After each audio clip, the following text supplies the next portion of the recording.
take the place where we're from, or take the time we're from.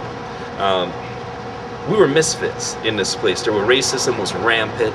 You know, you got skinheads everywhere. You've got people trying to come together to know what you know their culture was about compared to our culture. We were strangers. All of us were strangers, even though immigrants have been coming here for so long.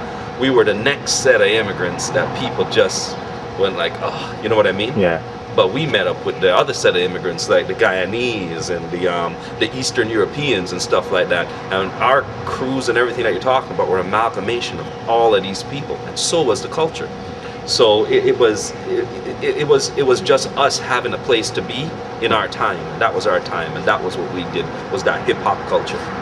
It's funny though, because I remember when we used to go to school dances back then, hip hop itself was, even though with breakdancing, the media sort of exposed a lot of people to hip hop, but you go to a school dance and when they played hip hop, I remember kids sitting down on the floor almost in protest, like, what is this music? This sucks. You know, everyone was into Duran Duran and that sort of thing.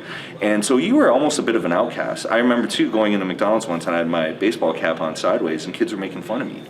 And now, no one would even think twice. You could have a purple faux hawk and no one's going to say anything. But in a sense, we were sort of outcasts because funkers, as they called us. You know, we dressed different. We listened to music that was, for the most part, fresh for everyone and a new thing, and not everyone really fully understood it. As much as we were rebelling, being hip hop, we were also becoming a part of a society by being hip hop. That was our identity. Hip hop came from us sitting down on Sundays watching football and kung fu movies and you know, getting up, going out in the snow and, you know, and walking through, you know, the railroad tracks, the areas, everything like that. Hip hop was walking into us. So we didn't even know hip hop was coming. By the time we turned around, we were into hip hop already. You know what I mean? We were watching, these were the things we were watching coming up from the States. Those are the things we wanted to do. We wanted the Adidas, we wanted, you know, the fat laces, we wanted, you know, the shoes with no lace so we could pop right out of them and stuff like that. We wanted, we wanted the K-ways and all that stuff. In Toronto, it was nice because this new fad, you know, this new culture of dancing just kind of penetrated the, especially like rock and roll, right? And then all of a sudden it's like the urban community had this art form that was just so expressive. So it was a very interesting time, you know, and it was spreading like wildfire. You know, everybody would search the garbage for a fridge box, you know, just so they could bring their duct tape that to the ground. Then we realized that every area had this one group that was like the group of the area, basically. We had a breakdance crew, and almost every school had a representative crew. Every school. And then every basketball court kind of had a representative crew. It was, you know what, when that thing hit, it was alive. That's, if I can put it in one word, it was alive. Because it was at the inception, it was so huge. There was, everything had to do with breakdancing. Anything, any commercial you put on had breakdancing. It was an explosion. It was an explosion. Everybody was feeding everybody.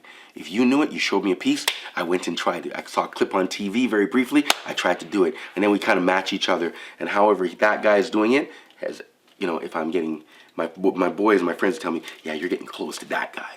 It was just fun, and that's what we were doing it for. We were doing it for the love of it. Like, we wanted nothing more than to just go to a party and form a circle and break, and it was a blast. Breakdance was everywhere. Breakdance infused everything in the 80s.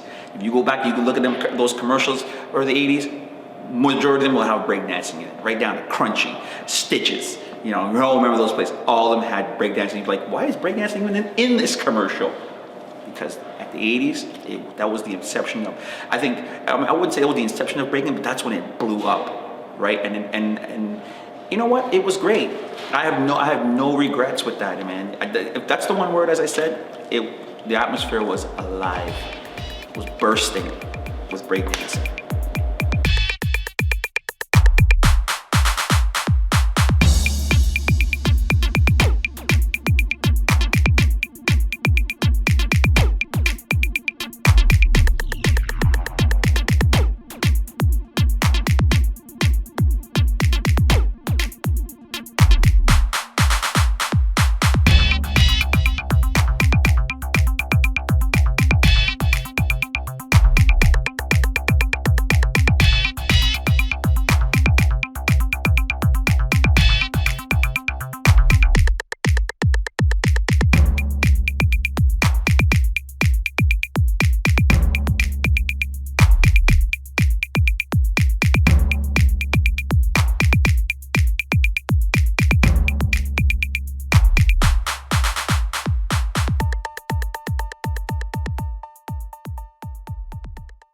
around 85 or so, it sort of died out. And I remember a friend of mine asking me, well, now that breaking's out of style, what are you going to do? And I was like, well, I don't know, I'll figure something out. But I didn't think breaking was the end all and be all of who I was as a person. But now, and years later, I realized that it was a really big part of my life. The only thing constant in life is change. Change. And I just think after a while, you know, sometimes the way you might have looked at it, you're on the ground line or rolling around on the ground doing things. But regardless of who you were watching it, you enjoyed it.